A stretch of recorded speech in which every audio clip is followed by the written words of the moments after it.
Nope, It's no the intro. button. We're live. I need to work on the intro, like make a new one. Oh so my god, it's fucking hot. I'm not gonna make a new intro yet. Well, I'm not gonna do the intro because I'm making a new one. What up, fellas? What's going on? Hello. Hey. Hi, Mamba. I liked your player card today. That was fucking awesome. Well, actually, Tim sent me a preview, and it was with beer. And I sent him a message back. I'm like, no. I said, if you're going to do it, it has to be a moonshine jar. And he's like, yeah, you're correct. You should have said mountain water, sir. Yes. Mountain water. You don't call it that. Here's a jar that makes you walk crooked. Yeah. So it's like quite a few people out. I guess we should tell people what we're doing here. Also, there's that sneaky snake. Anyway, I just want to point out just the fact, like, my O.J. Simpson jersey in the background, just still sitting there waiting for everybody to look at it. So it's amazing the things you find at the thrift stores, like a signed OJ jersey, which gives me bad vibes. So it's awesome. But anyway, I guess we should tell everybody what we're doing. We're talking about this game called Black Flag, and I'm gonna start sharing the screen here so everybody can see it real fast. Of course, we got Rob with us, and we got Mamba for a change. DJ's here with us. We got Sean Caps. We got a loaded crew tonight. Yes, it does look like we got the Red Squad on here. So let me share a screen so everybody can see what we're going to talk about tonight. All right, so this is the Ohana Paintball Facebook page, and if you go over here, there's a little more button, which there's some blue in here, and then there's the unaffiliated motherfucker, Thomas. So you hit more, you get events, and then you come down here to this thing called 2006 Black Flag Paintball event, and then you click that little button, bam. All right. Did you say 2006? 2026. Look. Paintball Central just posted a picture, which I bitched about. Desi's red. What? Oh, dude, no, so what's Desi doing there? I get you now. Captain Jack Sparrow over here. He's not wearing his paintball mask on a plane, so that's cool. But no, yeah, Paintball Central just posted a picture from like the early 2000s talking about, hey, you remember that one day it was sunny back in 2000s when Trauma was playing? And I was like, can we not just like post some relevant stuff now? Yeah. So anyway, 2026, September 11th. Damn. Rob's gonna drop through. No. So if you want to see what we're talking about, Black Flag, it's September 11th to the 13th. It's at Black Flag at Black Ops Conway, which is right down the road from the best beach in the world, Myrtle Beach. It is the clearest ocean, the most beautiful sand, and the safest place anybody could ever go vacation. Yeah, so they call it Conway, but it's a beach trip. The beach is right down the road. Like 45 minutes. There's a lot of beach. Well, if there was no traffic and the lights actually weren't, well, how can I say? If they weren't timed stupidly, it would be a 20-minute drive. But Sauceman just called you old. So what? Sauceman just said you turned 74 back in 2006. No, that was 99. I was around when the Dead Sea was only sick.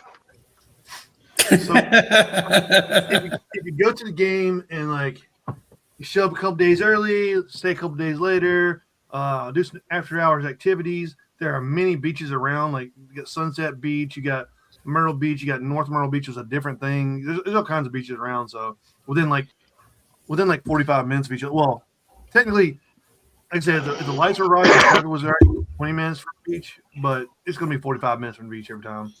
There's lots of beaches around. There's a lot of nice $40 all-you-can-eat buffets running around too.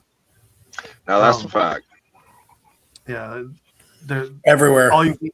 all you can eat crab legs and lobster. And they got lobster and prime rib. Or you Prime can rib's rent a always- VIP section and get some steak. Pancake houses. Didn't he have to pay for the steak though, or was it free? It was free. Man, why didn't we all get steak then? Free prime rib, dog. Okay. First of all, I really thought you had to pay for the prime rib too. I'm like strippers and prime rib. I was like, I didn't know it's free. So this year when we go back, I'm getting prime rib and some mashed potatoes. Well, it should be strippers and roast beef. All right. This is too early in the show. Hold on. Too early in the All right. show. Making Hano uncomfortable here. I'm not flaking on supper next week. I will be in Orlando Thursday. Okay. Okay, I'll shut up now. In case my job hears this, I'll be in North Carolina next weekend. Orlando, North Carolina next weekend. Hang out with Matt Slossman a little bit. So I'm going to a horror convention, which I'll do a review of the show. Like I'm gonna start reviewing horror shows too. So horror convention, so that'd be cool. But anyway, back to over here. If you actually go here, you can find the directions to Conway. If you hit the ticket button, it's going to bring me to a different page. And I'm going to go over here. And if you actually, let me see if I can actually do this. I gotta come over here and share a different screen because this thing is funny like that. It pops into a different screen. I got two screens, so it makes me share to a different screen whenever I do like this. So we'll share it to this screen here. And we'll go right there. It takes me a minute to share stuff because it's weird. All right, so here we are sharing this right here. So anyway, once you hit the ticket button, you got a whole bunch of options for different things you can do this game. It's open for all ages. Let's see, early bird tickets includes entry and air, $52. Well, $52.44. I'm assuming because of tax. Early bird, you get 2 cases plus a free T-shirt for $170. That's not a bad price at all. Early bird paints $59.95 and free registration ticket $69.44. So we're gonna go ahead and let's see what else we got down here. So we got pricing. We got everything. There's a whole bunch of different stuff you can choose here. So if you look at the prices, buy 2 cases get 1 bag free. Buy 3. So it's a lot to go through, but there's deals for everything. So. But you gotta do stuff by certain dates. So we got to the end of next month for this deal. If you look at it. So everything's got dates on it. Just keep an eye on that. Come to the page. I mean, even if you're not registering right now, come to the page, figure out what deal you want, and then write down the date and put it in your calendar. But hey, I need to register by this date so I can get the deal I want. So this is the buy one get, but the buy some cases, get some bags free. Ends on the 28th of June. We got a deal ending on July. We got one in that's actually September. Yeah. Anyway, so day of pricing goes up to $74. You don't want to pay day of pricing, so get in on these deals. Like the pre-reg deals help out you with money wise. Plus, it helps out the producer in the field knowing how many people are going to be there. They can adjust for parking and camping, referees, everything. Like there's all kinds of logistics that go on when it comes to paint to purchase. Yeah, how much paint, like how many skids you want to have in the shop. There's a lot of logistics that go on with producing a game, and the earlier that everybody signs up, the better it is for everybody. It saves you money. It saves the producer in the field a lot of heartache trying to figure out what's going on. So yeah, there's group deals here, so you can do some group deals. There's all kinds of group deals. Like there's deals on deals on deals. Schedules right here, which I don't think. Let's see. What's last year's schedule? It's going to be close to that. It'll be in the ballpark with that, but that's still last year's schedule. It just gives you kind of an idea if you're just looking in there of what the weekend would look like. Okay, so I mean, there you go. There's a ballpark right here. Friday there's actually some stuff going on. Saturday, Sunday. Here's some. Are we doing a night game, Hanu? That's one of those ones that we'll talk about it as we're going towards it. If people want to do it, we can. I try to leave that kind of up to the player base on what they want to do. Well, there's a bunch of rules here, and I'm not gonna go through all the rules, but people probably need to read them, especially this one right here that just pops out of nowhere. the Blackbeard skull. So That comes up. Yeah, so that one right there is a pretty. If you actually read it here, it's okay.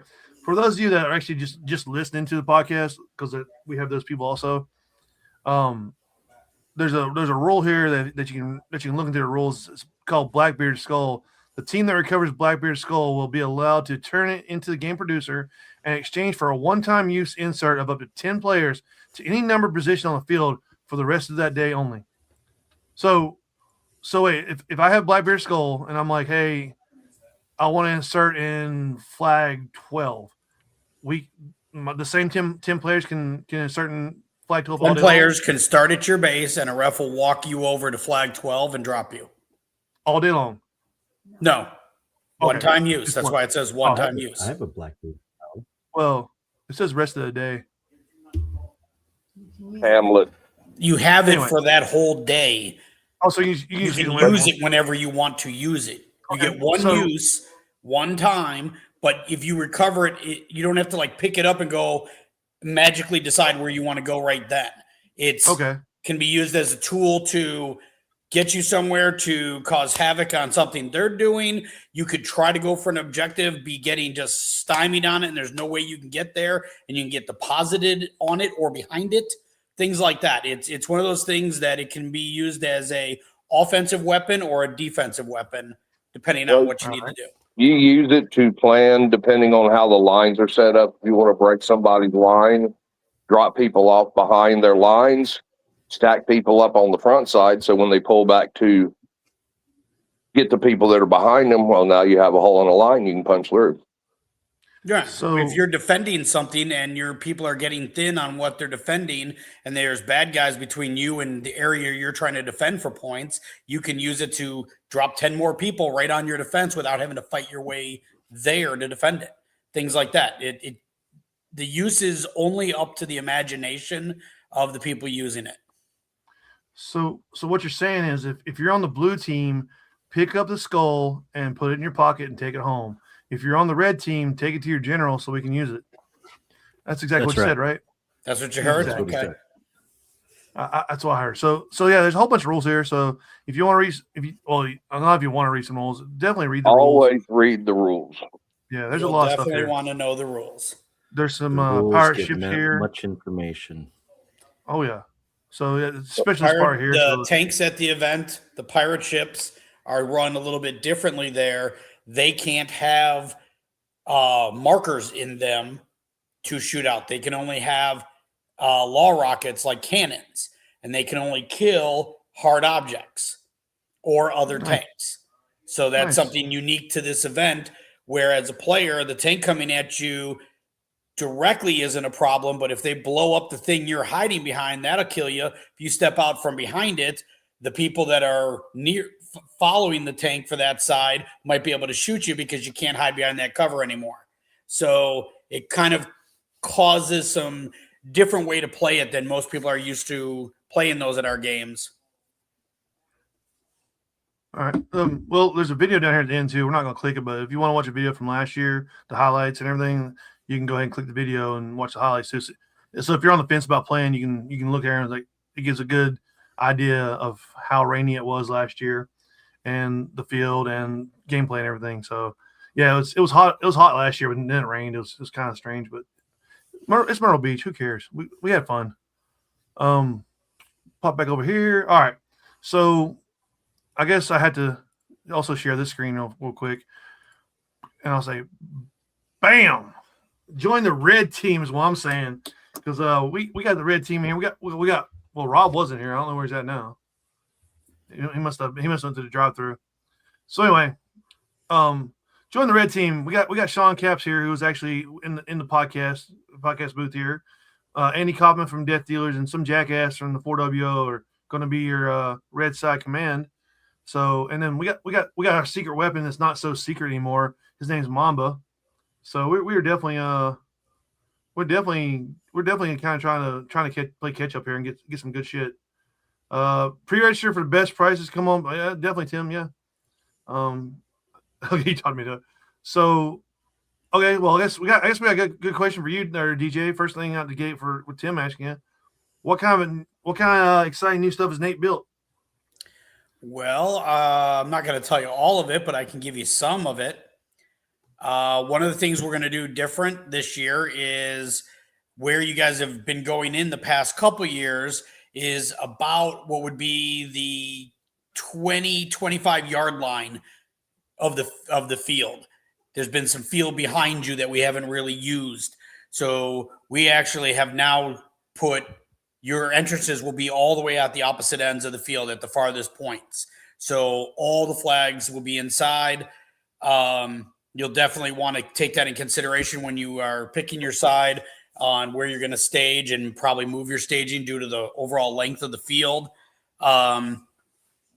The Tortuga Town is currently being built as we speak, which is going to be like a Connex City, a lot like anybody that was at Scorched Earth, the new fishing village, how that was rebuilt with Connexes and designed. That's underway right now.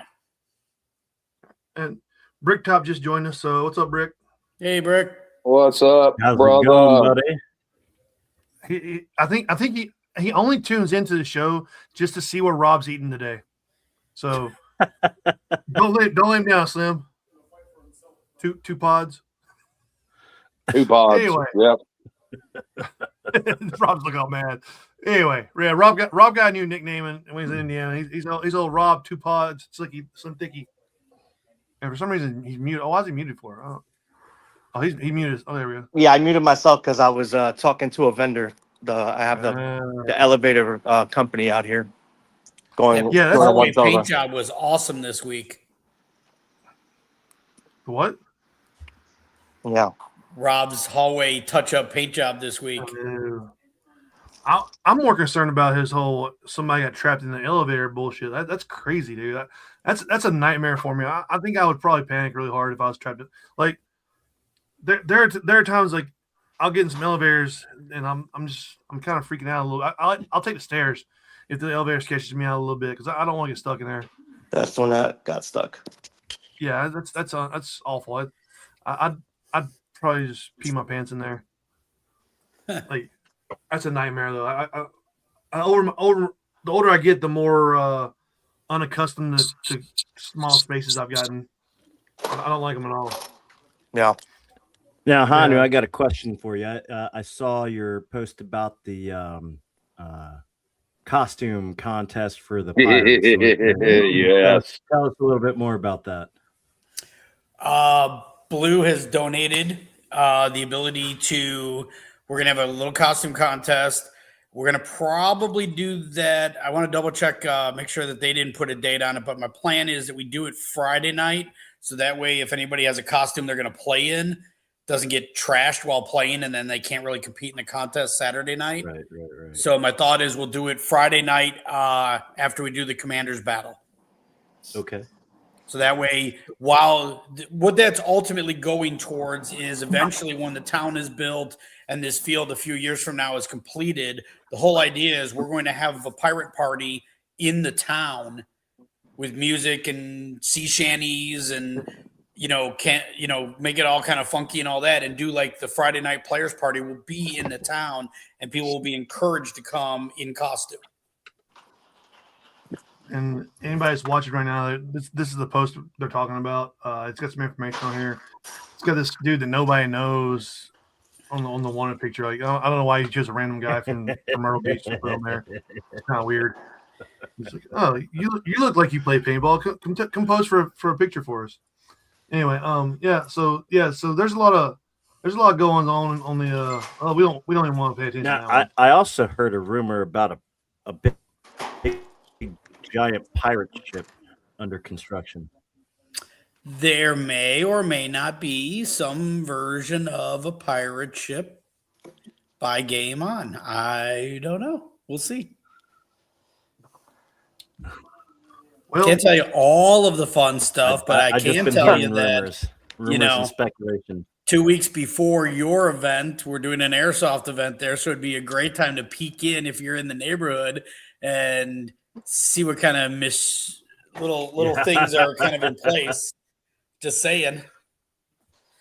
We're gonna get there. There's a giant pink flamingo 5-hour inflatable. round trip drive by. There's your pirate ship. Oh, there might be. You never know. The pirate I'm telling you right now, when there's a moat, there's going to be inflatable alligators in it. I'm just telling you. Nice. Like the pirate ship makes sense at this game, at this field. They're doing a pirate ship up in Indiana also, which doesn't make sense to me. But whatever, it's gonna look good though. That's all there. At Sherwood. Yeah, they're making a pirate ship over there. Yeah, that's just an area that kept flooding, so they ended up doing one there. Fort Knox has a amazing pirate ship. Yeah, Fort Knox has a great one. It's incredible what they built. So you're talking about a moat with inflatable gators, but like it's South Carolina. We have real gators there, so I'm sure real gators are getting there eventually. There's some stuff you can do to more or less encourage them out of that. And I mean, for some of the real old school people who used to play when I ran CPX, we used to have Dreaded Legends, the original Dreaded Legends down in Florida at Tracks and Trails. And every bit of water at Tracks and Trails, even up on all the banks, there's gators everywhere. Yeah, like, that's where Ben blacked out and mated with a gator, allegedly. Look, we don't know for sure I blacked out. We just don't know where I was for 3 hours. But yeah. We were that joint they had gators, they had hogs, they had every crazy animal you could think of in there. That's long. So yeah, I still remember flipping Fireball trying to get in the canoe, and like then somebody like after we had all our adventures in the little pond down there, they were like, yeah, you know, there's a gator in there, right? Like, oh yeah, thanks for telling us afterwards. But yeah. Wasn't it the first year at Punta Gorda where what was it, Thursday and Friday, all the rain? Yeah, the first year it rained. Yeah, literally, it rained for a month. No exaggeration. It rained at least 2 hours a day for a month leading up to the game. Yeah, because we trudged at both entry points. Through like 100 yards of 6-inch mud. Okay. And muck to get to the field. And then when you got to the field, half the damn field was flooded. Okay. Yeah. But you too. Friday, Saturday, and Sunday, it wasn't raining. It was just wet. And it being Florida sand, you know, you didn't lose a shoe in the mud, but you definitely were some places you were near ankle deep in it. Yeah. Which made for great video when people were diving into it in any of those, you know. Well, that came the great picture of Rocky and Mikey D laying in the puddle. Yeah. Yep. Swanee getting shot in the nuts and doing his little dance in the video. Yeah, that's where he lost his boots. Yep. That's what started the Swanee boots. Yep. Yeah. I saw a girl lose her boots the first year. It was in Myrtle Beach. The thing was wild. Like she had like 3 people pull her out. Leaderboard cult initiation ceremonies. I don't think there's a leaderboard in this. Yeah, I was just about to. What is that? It's from Heist. A leaderboard is that for Heist has a speedball? leaderboard. Oh. What? We're not playing Heist. They do it. They do it at Heist. If you go to Heist next year, you're going to learn all about the leaderboard and the leaderboard bros. They dominate the hell out of that game. Like it's kind of embarrassing to everybody else when like your entire squad has 200 points and they have 13,000. So yeah, they know the game, they know what they're doing, they know how to get points, and they pretty much just they embarrass the rest of us. Yeah, just yell. Look for Eli. Look for Eli Booth when you go to the Heist and shoot him. Well, and that's it. That's the beauty of the sport we all play. There's 1,000 different ways to play it, and you don't have to pick one favorite way. You can try all kinds of different ones and find out what game fits you best, whether it's one of those style games or one that's just basically a capture the flag game or something that's mission oriented like we do. It just really depends, or like the massive attack and defend type of thing that a fall to gap is. Like you can choose which one you like and go do it, or you can do them all. You can just kind of keep spreading it out. Like Good question for you, DJ. What's in the Commander's challenge? Oh, what is the Commander challenge? He won't tell you. Yeah. Yeah, I'm not going to tell you what the Commander's battle is. We'll find out. I don't think anyone in his chat has to worry about being top 3 on the leaderboard for Heist next year. Always shoot Eli. Yeah, so always shoot Eli at the games. So that's a new thing. If Eli comes to any games at all, no matter what side he's on, he's getting shot after Heist. like no matter what, like if I recognize Eli on the field, even if he's on the same team as I am, we're gonna shoot him just because of general purposes. Like it's just he deserves everything you get now. So yeah. Which also, come on, that doesn't mean don't come to the game. Anyway, so we're gonna get back to on topic here. So every year we go to Black Flag, like the field. Okay, so let's see. This is like the third year the field is around, right? Yeah. Yeah. This is third. Okay, so in those 3 years, this field has changed drastically. They still have they have one of the best pro shops in the whole I've ever been to. As of last year. Yeah, last year they had one. So I mean, it's the improvements every year happen. That's why they're asking about Nate and see if he was see if he had any like improvements. He's always got improvements. He's always doing something. And DJ's always doing something to tweak the game. So it's going to be a different game every year, just a little bit, but it's going to be the same game pretty much, if you know what I'm saying. Especially this year, we try to keep Nate is a machine. We try to keep 75% of the game, the core stuff that you expect in the game, because then there's the familiarity with it, and so you are comfortable functioning in it. And then that way, when I throw 25% new mechanics at you, it's not an overwhelming experience. It's just, okay, this is the new thing we're dealing with, and now we got to interact with that. But you don't have to reinvent the wheel every single time you do it. Yeah. So, Rob, put your seatbelt on. He's a big dummy that doesn't understand how to put a seatbelt on. We learned that last week, 2 weekends ago. He thinks that we're gonna mute him from now, but he thinks that bird chirping goes away for some reason, but it doesn't. So yeah, like I said, the Black Ops team is probably one of the best field teams there is, like creating fun down here. So like I said, it's shit. Nate is what most field owners should strive to be like. 100%. Nate does stuff. It's always more than you ever could imagine, no matter what it is. The whole fact that there's a base at the south end of the field that's got air and all that kind of stuff is because I told him I needed a 10x10 canopy. You know what I mean? Like, that's what Nate does. He builds you an entire pole barn netted with air and electricity in it, because why would I just do the one thing? So he worked 16 hours a day. Oh, 100%. He's been in Conway all this week working on some of the stuff, the Tortuga Town that I told you about. That's happening. Some of the other stuff that I can't really tell you yet because I don't want to. I want you guys to have to experience it and see some of this stuff. But what you're going to start seeing now over the next couple of years, because the first year we literally just got permission to be on the property and didn't even have permission to put a shovel in the ground, but we could put stuff on it. So that's how you saw kind of the configuration of the first year. Last year was able to do some adjustment, build some infrastructure like you saw with the Aztec Village and everything that went around that and the buildup of that area. And he had to put the pro shop in, so we kind of had a base of operations to operate out of. This year is the first year of we can actually start developing all the different, what will be individual maps at some point for walk-on play, and overall a full offering of the field for large events. Nice.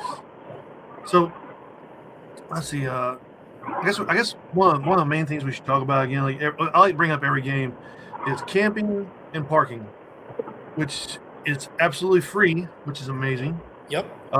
The campsites, like there's plenty of room to park and camp and like stage and everything, which is one of the great benefits. Like there's only a few fields out there that like really do the camping stuff right, and Black Ops does it right every time, and then they don't charge you for it. So that we're not gonna mention what Jason just put in the chat, because I don't want anybody else seeing that. So we're gonna ignore that one. Well, see the good thing. for you guys with the upgrades that would be lost if you don't really know. But between all of us here, the 3 of the 5 of us have some version here of field managing or field ownership, or have been the guy to make sure the field looks right for a game. The entire camping area has been planted with fresh grass. Nice. And he's cultivating that and babying the shit out of it this whole spring, summer, so that when you guys come, everywhere you've been parking that's been dirt and mud is now going to be grown grass and black dust. And oh god, yeah, that's that would make that's going to make a huge difference. Mm-hmm. Yeah. See, I learned a lot about Nate when I went to Fayetteville and helped him a few times working on the field. And yeah, the guy's a machine, and he's in it always for the players. That's why all your campsites, he keeps expanding with power, water, and stuff like that to just make your experience better. Yeah, and from a he's also come to Palmetto to help us out on our field. I mean, he's top-notch guy. Really cares. He has me meet him at the field every few weeks, and we evaluate the progress of what's going on and what we're going to do and where we're going to do it. We're constantly, so knowing that I have to write the game, he brings me in to show me what he's doing every few weeks to make sure that it's all going to come together in one big offering. Like, I'm not going to, almost every bunker that's been placed, he's kind of looked Ben, at the we're going vision to have to of delete that overall comment. game for it to make sure that he's not, let me build you this whole thing in the corner that nobody's ever going to play. You know what I mean? It's always, how can we make the experience for the players the next time they come out here like this is almost a new field? No, that's what attracts play. When you continuously evolve the field, every time you have a new game, every time somebody comes out, they think, oh, here's a new area. I want to play there. Mm-hmm. Eric does work. I thought he was just like hung out. But anyway. No, Eric's always continuously on his laptop doing stuff. Yeah. Yeah, but like I said, last year the mud thing was kind of the mud in the campsite was kind of rough. Like Flip's truck got stuck, but like that's the thing. Like that's the thing. Like they do. Like, they see a problem and they fix it. So the grass is going to change. That's going to change that issue this year. So that's awesome. Let's face it. It's not an unfair expectation, but everybody here in general got to see Black Ops Fayetteville by the time we started doing events there when I worked for the other company, and all the way through now, it was basically completed. Like, it was a playable field at the time. So everybody walked in and, here's this, for us, this amphitheater to perform in. This time, we're getting to see Nate build it from scratch. So there's going to be parts of it at the beginning of this that are going to be like, hey, this camping area could be better. Well, of course it could. And it will be. Eventually, there'll be, RV spots with power and water, just like there is in Fayetteville. But he didn't show up in Fayetteville, and that was already there. You know what I mean? And he kind of put it in place when it made sense to put it in place. And, that's why that field can hold 1,000-player game like we've had run there before. You know what I mean? That's the only way you can do that kind of stuff is you got to build the player base to where you want it to be. The last couple games out here for Black Flag have been 300-player games. Everybody's anticipating it being bigger than that based on who the commanders are, the recruitment, the excitement level, and what Nate's adding to the field and knowing how far he's already gone with it. Everybody's anticipating it being a bigger game than 300 players. Yeah, that's good then. Yeah, because it doesn't just get people that are locals. It gets people from around the country.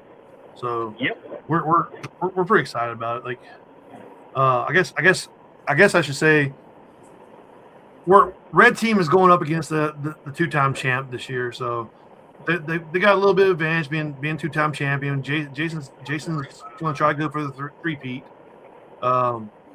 You can play Try. you can play for the defending champ, or you can play for the underdogs. Jason's only going for the two-peat, I thought. Yeah.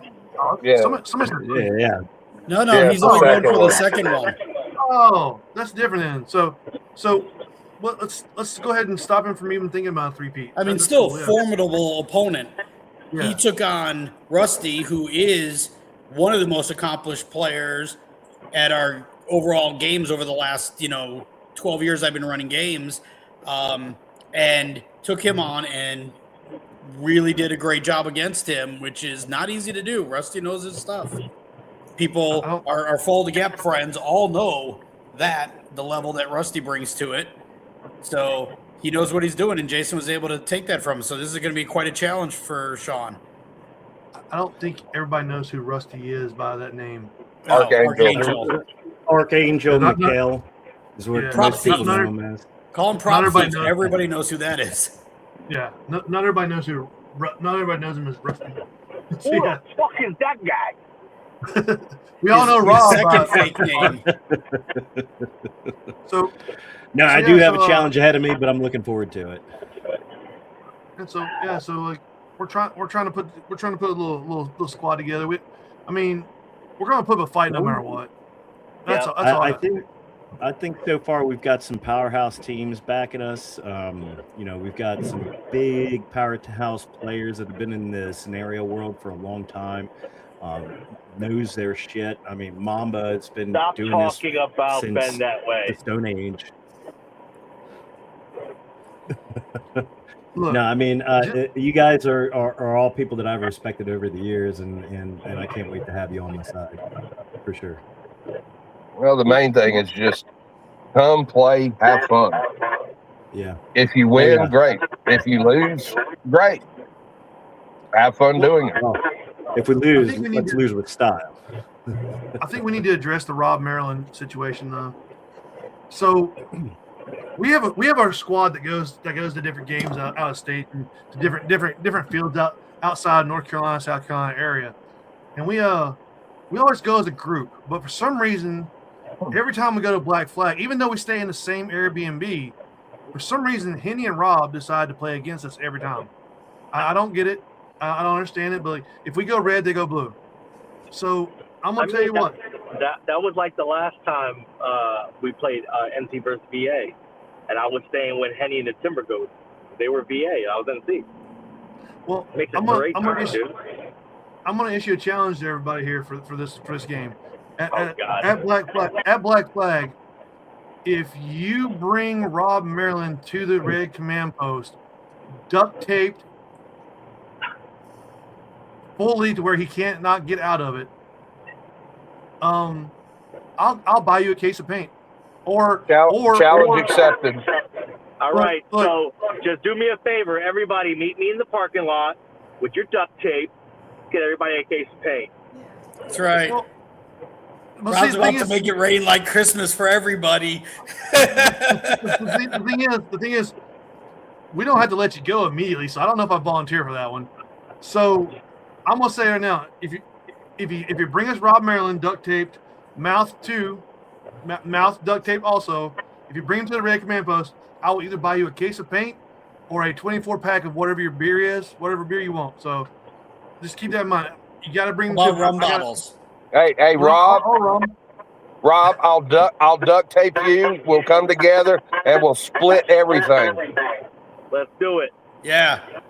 I'll share my Bonus rum with case you. It won't be the first if you time. stick them on a stick and then walk them to me. Yeah, you got a No, big that's big a log, 36. time to that, and then just That's a 36. And then later on at night, we're all doing our adventures and everything in Myrtle Beach. Somebody's gonna be like, "Hey, where's Rob at?" And then I'll be like, "Oh wait, you guys didn't come get him? I left him in the dumpster," and it'll be great. No, he's in the pirate cage on the field.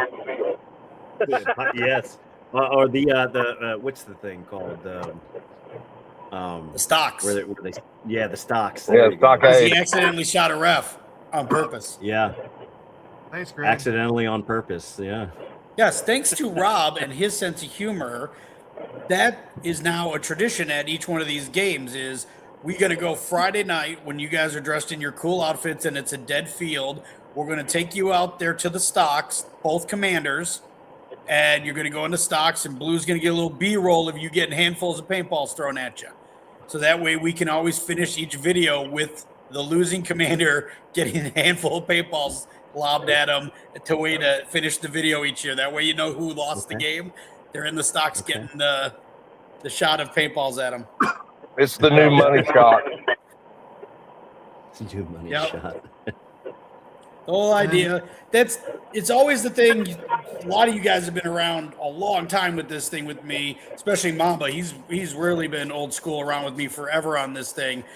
I have never once promised you I'm going to give you the most sophisticated, hardcore, craziest game of your entire life. What I do promise you is you're going to have a fantastic weekend playing paintball with your friends. It's going to be competitive, but there's going to be just the right amount of fun and silly humor that you can have a good time with your friends while doing it. Because if not, what the hell are we even doing? Like, it's got to be fun too. Right. Yeah, especially if you have a commander that's a slave driver. No fun. I mean, I know some commanders out there, Jason, that like to slave drive their people, and it just doesn't feel fun. But come to the red side, you're gonna have a blast. Okay, so Jason just asked if we get choose choice of side at Dave and Buster's. Why? Let me ask you guys a question. All right, now, I may have been a little out of it last year, Dave and Buster's, and it might have been freaking me out a little bit. But anyway, why in the hell would we all travel out of our way to go to Myrtle Beach to go to Dave and Buster's? Like, is there not somewhere like because until 10 o'clock, you got to look at it from my perspective. Until 10 o'clock at night, all the adults and all the kids that are at the game can all go. And right after 10, we can be as loud as paintballers are, and we're not going to disrupt anything. And it allows anybody that wanted to participate in what we were doing last year up until a certain time frame. And then by that time, we were done doing what we were doing anyways, and parents could take the kids home or go do whatever else they wanted to do. But it was a very easy way to get everybody together in a location. We got to play Hungry Hungry Hippos to decide command choice, which was ridiculous but fun. We'll do something different this year, but that's why we did it. It's part of what I think about when we're doing this stuff is how can we have the most amount of fun that the most amount of people can take part in. Yeah, Ben. And then after Dave and Buster's, we're gonna go have the real commanders battle at fucking the Dollhouse, and it's gonna be great. There you go. The guy with the longer police report is the losing commander. That works. Like, I have a very long police report. I was not So I'm just saying, you guys show up Saturday morning. Whoever's got the least amount of tickets. Yeah, whoever's got the least amount of tickets is the one that is going to get side choice. See, easy. Automatically. I would go with that instead. He drives. Oh man, I'm. You don't want my driving record. Look. Dude has definitely been to the Dollhouse before because he spelled it with the 2 E's, and that's exactly how they spell it.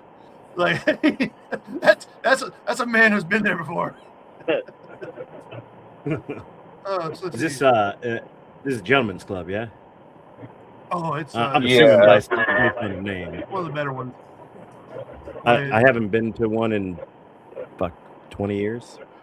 I mean, they're great. What other Gentleman's Club do you know that serves prime rib? And mashed potatoes. Roast beef. Let's not talk about the mashed potatoes. Anyway, I went to a Continue place on. in China that served roast. No, that was different. Yeah. So I'm definitely going to go out with the blue team for that one, and the blue team's going to roll into the field Saturday morning hungover. So we're definitely going to put that in play. Why do you think I always brought moonshine to games? I don't get hangovers, so I can go out all night and just blow this thing up. So what's up? Dude, we definitely slept like 4 hours last week. The last time. I'm telling you, when Mark and I went out 2 years ago, we got back at 5 o'clock in the morning, and we were at the field like A little Hey, late. Rob, Like, I think your vibrator is buzzing. yeah, somebody's phone is definitely going off. It's But yeah, Mambo. but yeah, like it was definitely. I think I had an hour's worth of sleep, and I still played all day Sunday. So yeah, it's a fun time. Like Myrtle Beach is just fun. Like Scott, it it's a wasn't a weird phone, place it was a sometimes. vibrator. Oh, Snowbirds and my father is man with 2 E's. All right, Myrtle Beach is always a good time though. Like there's a lot of places to eat, and they're like the seafood's I'm real excited good. to see. I'm excited to see it without it being Mustang Week. Yeah. Oh, good Lord, that is the best thing ever. Oh man. Yeah, and it's going to Like, be your game is on the after Labor Day, so it drops all the prices in town. Not being Mustang Week's going to help with that, which makes it fantastic. And like you said, you can do anything from going to the adult club if you're into that, and that's your thing, all the way down to the kids can go down to the boardwalk with their parents. Like there's enough stuff here to do from any age bracket or whatever you're into entertainment wise, from family friendly to you better not have a camera, and then anything in between. And that's the idea. Like, that's one of the reasons, it's one of the things we used to do back in the day when I worked for the other company. It's something we hold true to this. We try not to have these games in locations where you can't make the most of the entire environment. And so you'll see that we going to a military town, not an accident. Again, there's everything from A to B, A to Z in that town to do, depending on what your personal thing is to do. Same thing with going up into Indiana. Same thing when we went to Hawaii and some of the other locations we've been in. The game is going to be great, but there's plenty of other stuff to do. Yeah, golfing is one of the main things for Myrtle Beach area. Like, but the game, like I say, the field's top notch, and like you're going to get a good game. So it's definitely worth coming down and playing paintball here. Good game, good paint, good field. Mustang Week will be in Charlotte that weekend, so that's awesome. Or that week. The only thing is, will that cause there to be more cops just having nothing to do, or like will they have less cops on duty? Hopefully, less cops on duty. It's a mystery. We'll find out together. A couple of years ago, we were in the Uber ride, just like watching around, blue lights everywhere. I'm like, good Lord. Next level, yeah, the food in Myrtle Beach is good. It's expensive, but it's good. Like there's a lot of seafood running around. Like there's a lot of it's a tourist town, so there's a lot of stuff to do. Like if you go to some of the restaurants like first thing in the morning, like on Thursday or Friday, they're usually like normal prices. It's when in the afternoon when the tourists start showing up is when it gets expensive. Pancake houses. Yeah, and that all drops off tremendously after from Memorial Day to Labor Day is season, and things are more expensive. That's also why we don't do a lot of events in Myrtle during that time frame. Between that and the temperature, it's just not conducive to doing it. We used to at the other Myrtle field, we tried running the game a couple times in June, and it was very warm, and things were just too expensive. So that's where we kind of kicked it over to this date. And it seems to be a popular one with everybody. So we're going to keep it there for now. Still pretty hot. Still pretty hot. Yeah. I mean, so anybody showing up, PSA, make sure you dress accordingly. Make sure you're staying hydrated. Highly recommended camel packs out there. If you're starting to feel flush or lightheaded or exhausted, please get off the field. I know last year we had a few people that were having a hard time out there. Please, for God's sakes, make sure that you're prepared. Yeah, Rob. Hydrate weeks in advance. Yeah, last year was kind of a fluke for the temperatures because the week beforehand and the week after were low to mid 70s with almost no humidity. Right. The airsoft guys came the week after you guys played, and they had fantastic conditions. Yeah. So, and the year before the conditions were fine. So it's one of those things that last year was excessive, so we're rooting for not that. Plus, this year, one of the things you'll notice, and we're going to be doing a series of videos and pictures and things of that over the whole summer long to kind of show you and the airsofters all the improvements on the field and things like that. But one of the big ones that you'll notice is it's already, the greenery and all that's already higher and thicker than it was last year for the game at the end of the summer, already this spring. We've had a pretty mild spring with lots of rain up over in that area. So we actually have a pretty good, like Nate and I were just talking about it, the bush and tree cover is actually grown up probably 4 to 5 feet high now in almost the entire field. Damn. So we're going to be in that situation where ultimately, like the field was down in Punta Gorda, where eventually we'll be shortly before the event each year, we'll be brush hogging trails through the 7 to 8 foot high grass. And that's the goal. That's what we're trying to get to. Well, I want just Corvette Week would be awesome. But what has been in the past at Mustang Week in Myrtle Beach is a bunch of dudes buying stock Mustangs and doing nothing to them, and just revving their engines the whole damn weekend. Like if they're at a stoplight, they rev their engine. If they're at a stop sign and like those stop signs like 30 feet away, they've got to see how fast they can get to that stop sign.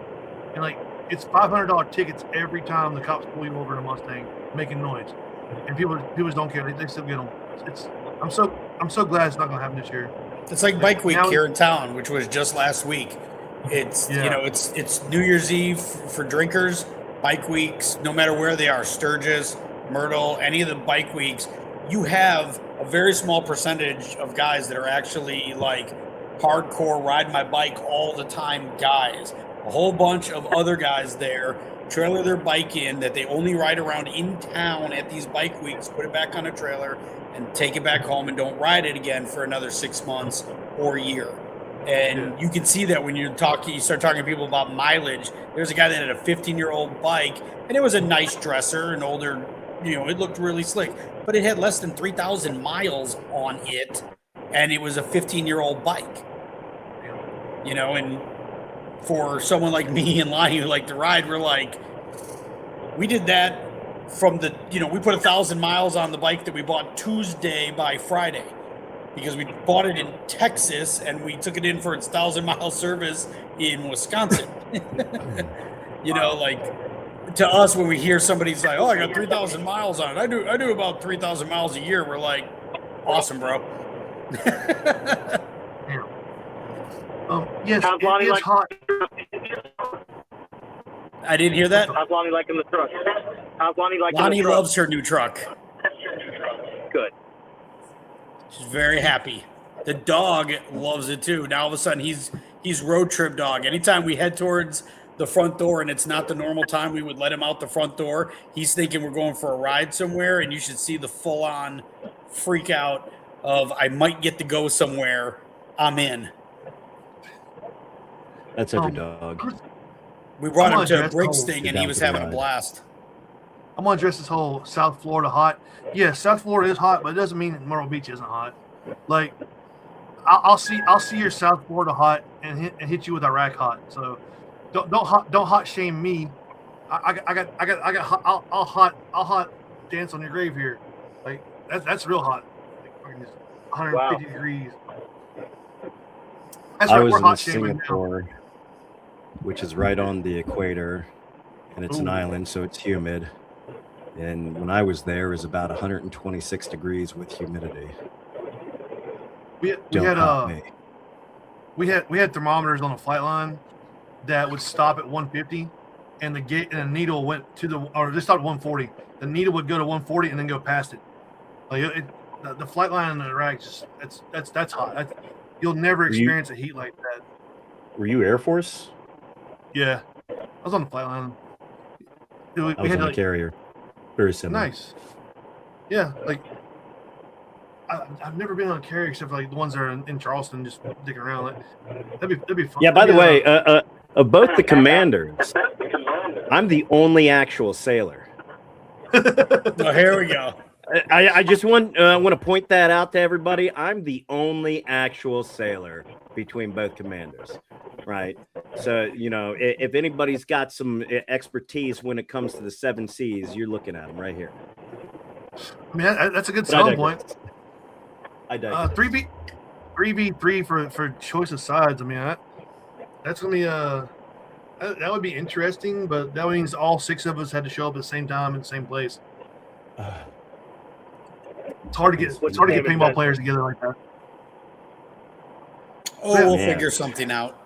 If Jason wants to do something like that, that means I got to get on my speedball field at least once every other weekend or so, just to get my practice up. You know, I got to get Chris Shear to show me a few things, or some of those guys. Yeah.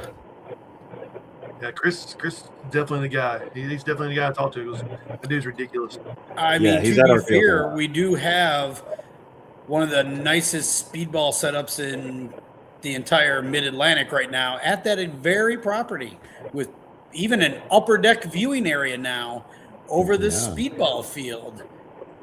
So you never know. Something could be done on a speedball field, but maybe it won't be exactly like you were thinking. Well, I'll make sure I pack the speedball marker just in case. I think Rob might have been there the year that we actually had the Cannonball Commander battle. So you never know what we'll do. Oh, Cannonball. I vote that. Yeah? I think it should be a cupcake eating contest. Yeah, fuck you. Tim can't make them though. Is it a contest shooting these? Actually, no. Oh, you'll see. Let Tim make them and you gotta try it. Yeah, those damn cupcakes Tim made that year were dry. The cinnamon challenge, dude. Fucking cinnamon challenge. He was like, do you want to try it? And then the beans that came after it, that was horrible. So yeah, fucking horrible. Let's see. We got the field. We talked about the field there. Like I say, it's one of those things. Like I have to drive the point home where like there's actual campsites and like places you can park, and you don't have to, like, you're not having to worry about overflow parking somewhere else. And people do get there early, like days early, and set their areas up. But like if you don't get there early, you can still find a spot. Like, you can still, that's again another Nate thing where Nate understands he doesn't build the paintball field and then hope everything kind of fits in there and then is kind of chasing it the entire existence of the field, trying to make it work for the thing he wants to make it work. He goes in there going, I want to be able to put 2,000 people on this field, and I want all 2,000 to be able to camp here comfortably at some point.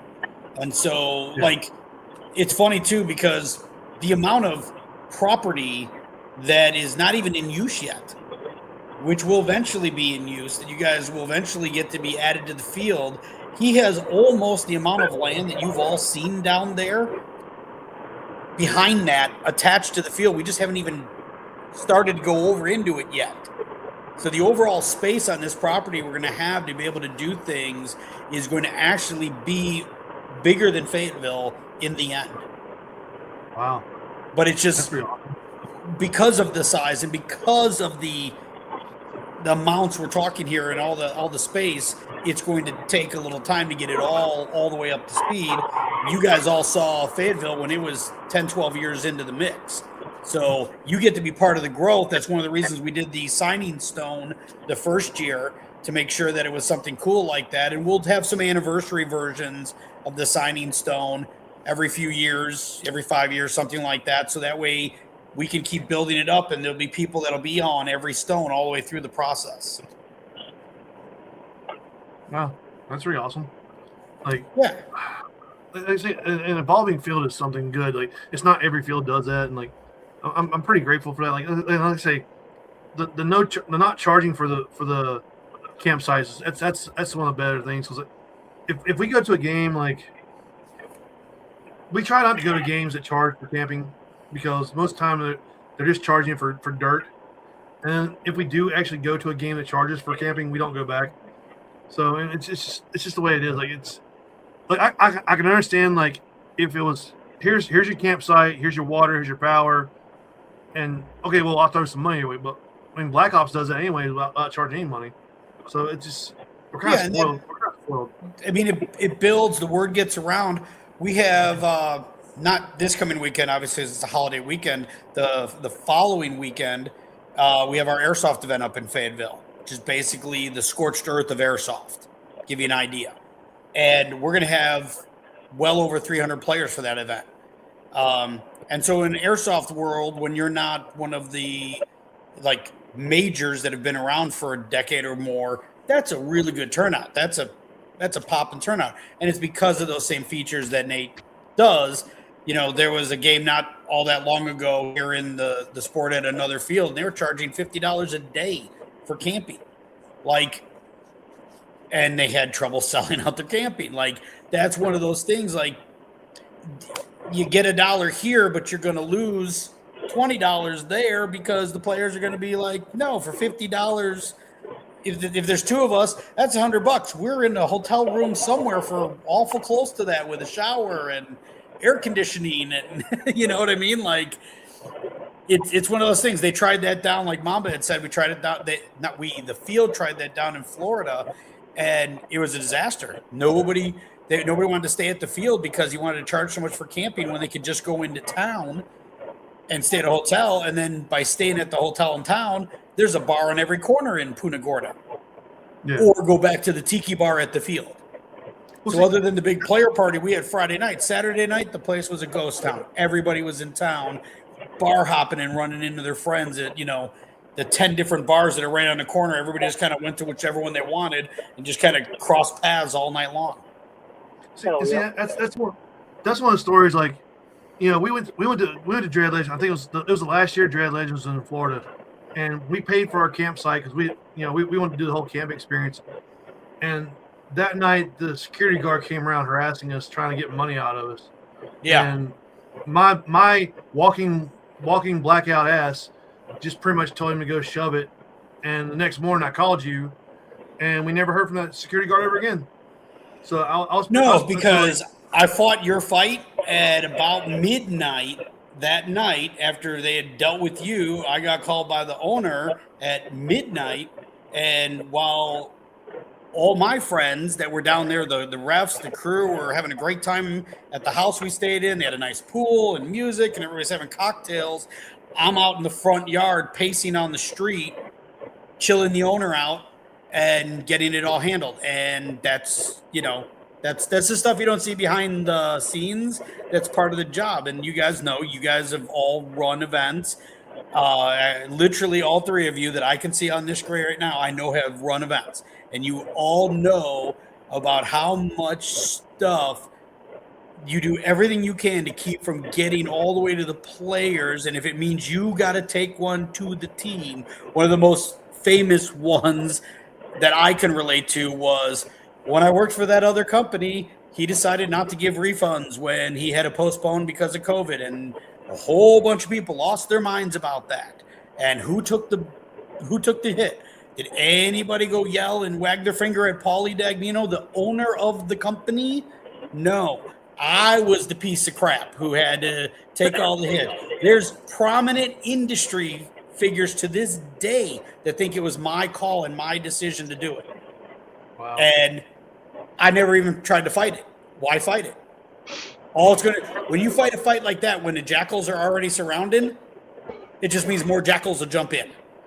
So I just took it for the team and just handled it. You guys have done the exact same thing. You've been in those moments where it's gone 100% sideways, something, and it has nothing to do with you, but you have to fucking answer for it. And I've watched some of you do it and just take it on, and you take it on with a big ear-to-ear grin and just kind of like, it is what it is. It's the fantastic thing of how much you love the sport. You know what I mean? That you well, put that apparently I missed something there. Well, like, you guys. we're talking about how, as a producer, sometimes you have to take one for the team. That ain't your fault, but you got to just eat that big shit sandwich with a smile. And all that matters is that the players aren't affected by it as best you can. And that's what's important, because we all love the sport so much that it's worth it. Well, like, I know that's one of the reasons why we support you so much as much as we do, because like I said, that was a real quality move there. Like, if that security guard would have come around the next night messing with us, I don't think it would have gone so well. Like he's lucky people were asleep. He's lucky Fireball was not in his Fireball mode, and he's pretty lucky I wasn't able to see anything that night because if he would have come by like a couple hours earlier, you'd have probably been getting a different kind of call. Like it would have been bad probably. But yeah, it's just like I say, all it took was like, hey DJ, this security guard's giving us trouble, and it was done. That's all it took. So shout out to Tim just put shout out to that new airsoft team, airsoft fucking Task Force Legion. Look at Mama pulling. Hey, don't judge. You played, Rob, and did some damage out there. Oh yeah, that's right. Rob did some damage out there. That's right. Rob played. Show a little paintball aggression on an airsoft field. They weren't quite ready for that. No. Were you GTFO was not acceptable at that game. Hey Rob, were you handing out magazines to people? Like here you go, here's some rounds for you. Yeah, I only had 2 mags. I'll tell you, that girl came up to me on the field and like she saw the jersey I was wearing and she just grabbed a pod out of my pod pack. And I was like, what the fuck? She said, oh, I thought you were Rob. I'm like, oh, you motherfuckers. Rob is the guy who just gives and gives and gives. Gives and gives and gives. Gotta have fun with it. Just, I'm a giver. Make sure to have the same mentality at the house. That's the whole point of this game. Okay. 100%. It doesn't matter what. Pretty much anything. Well, yeah. If you can do for other people, do it. I mean, it's the I job. can't name how The many. job is to have your people that are at the My cooler's your event cooler. leave as happy as possible. My players, my paying customers at the time was Ben, and it was getting harassed pretty unfairly by a security guard that didn't know kind of the whole thing, and that was the goal. You have to figure that one out. I think he was just being a scumbag trying to pick on drunk people trying to get money from him. That's my thing. It was more miscommunication. The owner meant to say he wanted to charge every individual person that camped instead of by campsite. And so people were, here's my campsite. I got 6 people fit in the space that you spray painted out and said we could stay in. So this is our fort. And we got 6 people in it and we paid for a site and we all fit on the site. The owner wanted that dollar amount for the site out of each guy staying on the site. And now, was it stipulated before? Nope. No. If it was, put out publicly, as in you rented sites. Boogie was the field manager down there, and he spray painted out the sites. You paid X amount of dollar for your site. If it fit on the site, it was your site. And this is back when Ben and Flip and those guys would build their oh my God! Yes, I know the Taj Mahal of paintball. Yeah, there's like 8 tents, a couple half crash canopies. Looks like bed sheets hanging over the top of them to create walls and stuff. On the website, it said $35 for a 10x10 canopy and a vehicle. So we bought 3 different spots, and this dude was still trying. Like first of all, paying $105 for a cow field that had cow shit and fire ant hills everywhere was a little excessive. If he had tried to charge every person individually, I think he would have ended up in the moat.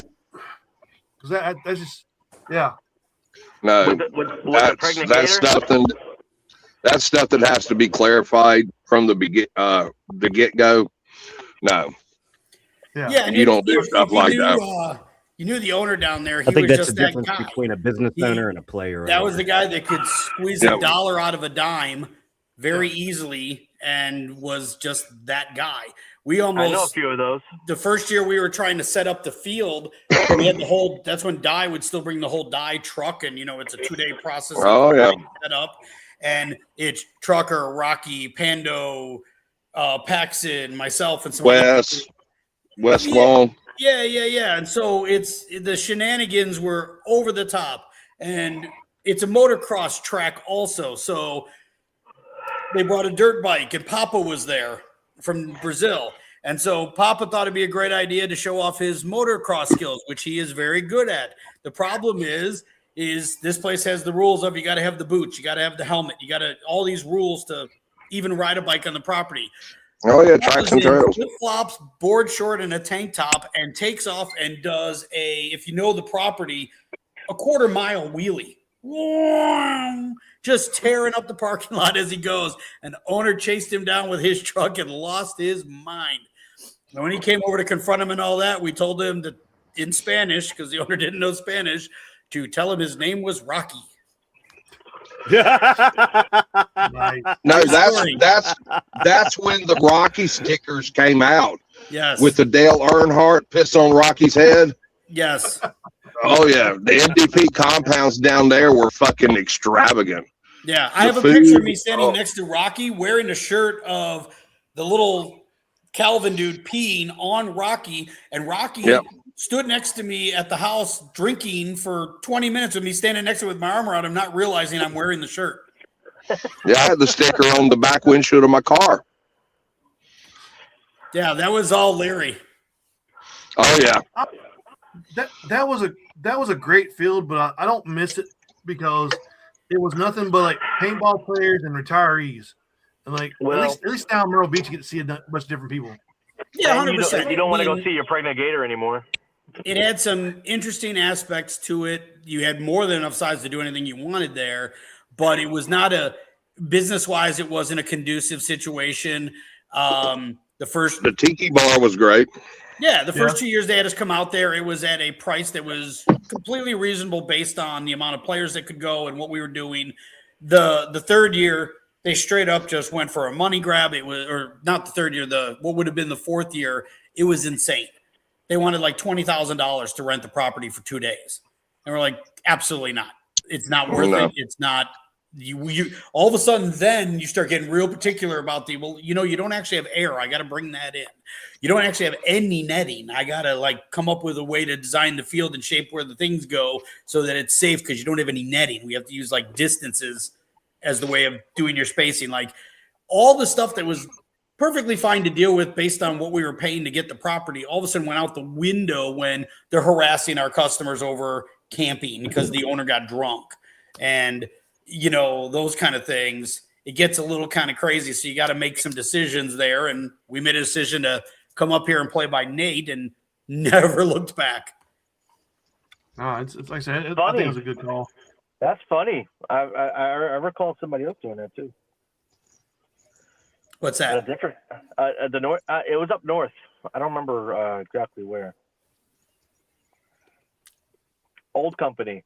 He used to do a game at a certain place. Yeah, somebody would get drunk and then start belittling players. Nice. Oh, speaking of, old company likes to charge for camping too. Just to put that out there. Yeah. Well, let's not turn it into that. Let's. No, I didn't do that.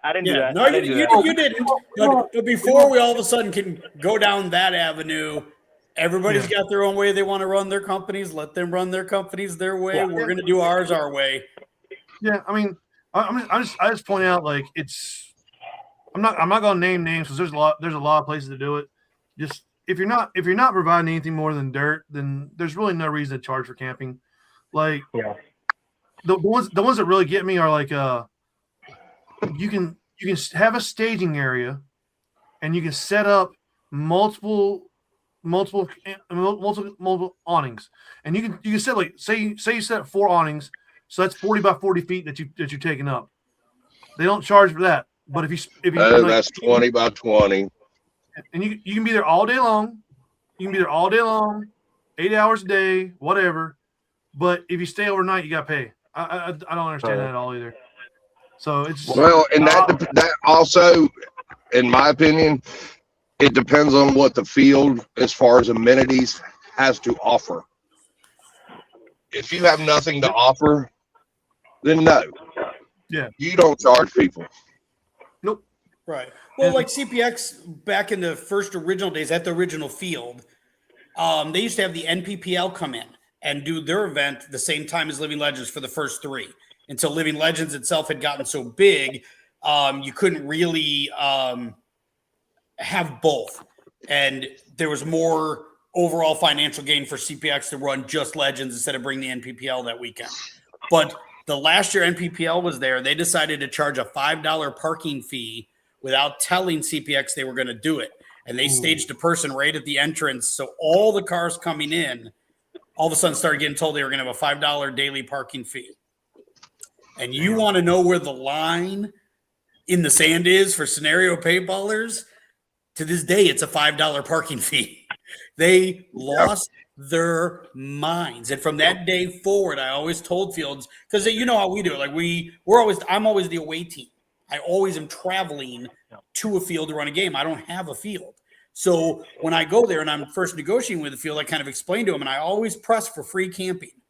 And if they're going to like charge between camping or parking, I tell them you do better charging for camping than parking, because they'll lose their mind over the parking. It's an irritant fee that just bothers them.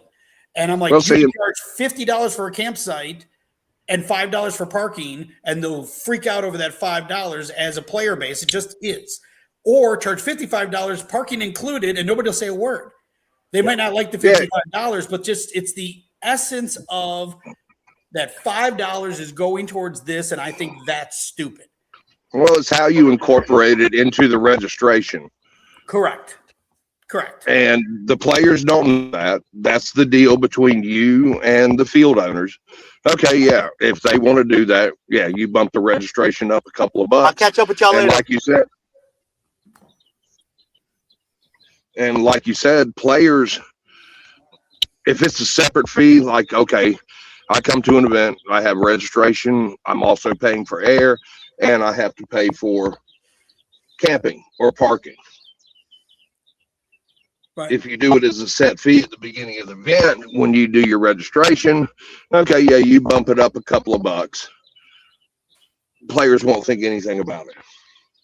All right. Well, we used to always have, like you can see, I don't know if you've noticed in the last few years, we integrated the entry and air fee. Used to be separate fees. Now it's just an integrated fee together. It's all the inclusive price. Nothing's changed price-wise. It's just included. But the reason it was ever separated, is because when we started this, people were still getting CO2 fills at times. Oh, yeah. And there's people that still use 12 grams on the regular. So we had people that are like, hey, I'll pay entry, but I'm bringing 12 grams for my pump. I don't want to pay $7 for air fee all weekend. So we actually had to have it separate so that we could accommodate those players. And then we just kind of always left it separate so people could see what the money, here's what you're getting charged, but here's what it's going towards. And you'll leave with 4,500 fills, and you guys have seen what Nate's been willing to do at times to make sure the air is right. It's, awesome. And that all has a cost. Thanks to Flip that one year. But also thanks to Flip and Nate. Well, to be fair. But and Flip was fantastic, but Flip didn't go empty-handed. He got handed an envelope with lots of Benjamins in it. Oh, I know. But what people don't understand is, depending on the field, if you have the infrastructure for air and your air systems, okay, that's incorporated. But at some events, when people have to bring air in, they have no idea how much it costs for that company to come in and give air for the event. Well, 100%. They every person I know, like Milp, or whether it was like Chris Herring and those guys that would do air up in the Midwest, which were two of the guys that used to do that. They're fantastic guys, but it's a business. They're not doing it for free. And so they have to maintain that equipment. They have to run that equipment. Nate has to run that equipment and pay for that equipment. And there's always an upkeep fee for it. And with Boulder Gap. Yeah, exactly the same idea. And that's where you try to meet the players in a space where, yes, you can run a comfortable business that functions and does what it needs to do, but you're not screwing the players either. And the players know what games cost. They know kind of how the whole flow goes, and they will definitely gravitate towards games where they know they're getting their money's worth. I'm going to pay X amount of dollars, but I'm going to leave. I used to equate it to Disney World. Everybody's got a budget when they go to Disneyland. Every single person that goes to Disneyland goes, I'm got it in their mind. I'm going to pay half a year's salary. Yeah, right. But in their mind, they have an idea of what it's going to be. It's always more. There's always the going into all the little shops, you get a beer, you do whatever, and it always adds up. But if you walk out that door at the end of it, it's very rare you hear anybody goes, you know what, it just wasn't worth it. Because Disney goes, yes, we charge a premium dollar, but then you're going to get a premium experience. You're going to get every single penny's worth. And then that's the agreement, and we're not one of the highest priced games even. We're right in the middle of the road. We make sure of that. Well, but for that reason. Players know that coming into the event. Correct. They know that they're going to spend X amount of dollars, but they're going to walk out of that final battle on Sunday afternoon, and they're going to have an ear-to-ear grin. They're going to have their arm around some dude that they didn't even know before the event started, who's now their new best friend because of how much fun they had all weekend together. And they're going to be fist bumping each other and hugging it out at the 50-yard line because that's the weekend we give you. And then that's the deal. Yeah. Well, like the whole thing about like separating the prices in the main price. Like, if you tell me registration is $55, I'm in. If you tell me registration is $35 plus $5 for air and then $15 for parking or for camping, I'm like, this is bullshit. It's the same amount of money, but like it's like perceived value a little bit better. Like if you just bundle as one price, I'm not gonna ask questions. Yeah, and that's what we eventually did is based on I haven't had somebody ask for the separation in probably 6-7 years where somebody wanted to bring their own 12 grams. And so from that point on, since that hasn't become, it went from those kind of pump guns to people still using the pump guns, but they're pretty happy using the ones with the air tanks now. Yeah. And just don't want to deal with the 12 grams for the most part. And we can handle that guy now or girl on an individual basis. Like, look, just PM me, we'll figure it out. But it was such a thing at the beginning of Living Legends that it had to be addressed. We had I want to say it right, CCM guys. Yeah. Those guys used to come as a collective to the event. And the Carter Commandos or whatever they were called from Warpig or whatever, the one website with Carter, they wore the Hawaiian shirts. Oh shit, I'm not sure about that one. Oh Jesus, I know. Carter Brown. Yeah. They would come, and again, very pump oriented. So we had hundreds of guys that wanted to bring their own 12 grams, and so we had to be able to accommodate that. And so now that that's changed, and it's a rarity that a field even has CO2 anymore, so it's not really an issue anymore. There you go. Thank you, Ben. Yeah. Other Ben. Yeah, well, if the field's doing first strikes, yeah, you're going to have people that bring pistols that use, and they'll have them in stock to buy there, but they're not going to say anything if you bring your own. Yeah, you're buying first like strike. the 12 gram thing is one of those things. It's like an airsoft, which again is not a major thing that you guys are into in general, but you've seen it. It's why you have to use our BBs specific at the event. The margin on BBs and the margins that are involved there, it's no way to make a moneymaker. There's almost no possible way to enforce it. So the easiest thing to do is just don't fight that battle. It's a battle that's not worth fighting, so don't bother. Now, a lot of the airsoft events, they will supply BBs at the chronos. Well, that's for chrono. That you have to shoot with for the jewels. Yeah, but you're not having. Yep.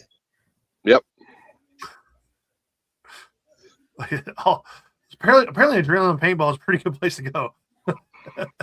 Well, that's Ben who's commenting. That's his home field, and from I've never been there, but from everything I hear, it's a beautiful field.